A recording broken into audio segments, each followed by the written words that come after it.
নমস্কার, কবিতাকুঞ্জ ইউটিউব চ্যানেলে আপনাদের সকলকে স্বাগত।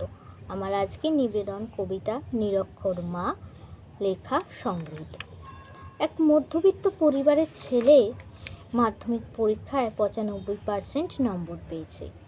বাবা মার্কশিট হাতে নিয়ে আনন্দে চেঁচিয়ে বললেন, ওগো শুনেছ, পায়েস বানাও, আমি রসগোল্লা আনছি। তোমার ছেলে মাধ্যমিকে 95% নম্বর পেয়েছে। মা রান্নাঘরের থেকে প্রায় দৌড়ে এসে বললেন, কি বললে, আমাকে দেখাও। ছেলের মাঝখানে ফট করে বলে উঠল, বাবা, মা কি রেজাল্ট দেখি কী হবে? মা কি লেখাপড়া জানে? মা তো আঙুল ছাপ, নিরক্ষর, মার্কশিট পড়তেই পারবে না। মায়ের চোখ ভিজে উঠল।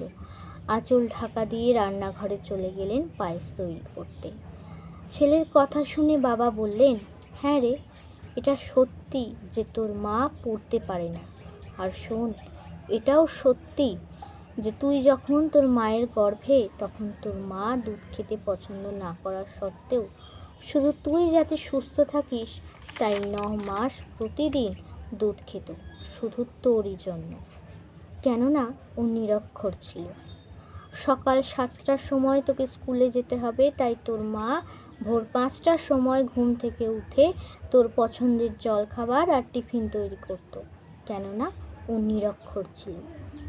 যখন তুই রাতে পড়তে পড়তে ঘুমিয়ে পড়তিস, তখন তোর মা তোর বই খাতা তোর ব্যাগ সাজিয়ে রেখে নিজে শুতে যেত, কেননা ও নিরক্ষর ছিল।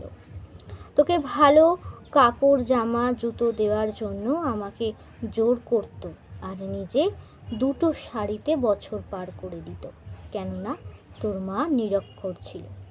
তোর মা ভালো ভালো খাবার বানিয়ে তোকে আমাকে খাইয়ে নিজে যা হোক কিছু খেয়ে নিত হয়তো, কেননা তোর মা নিরক্ষর ছিল। এই কাগজের টুকরোটাতে যে নম্বর পেয়েছিস তা তোর মায়ের দান জেনে রাখিস।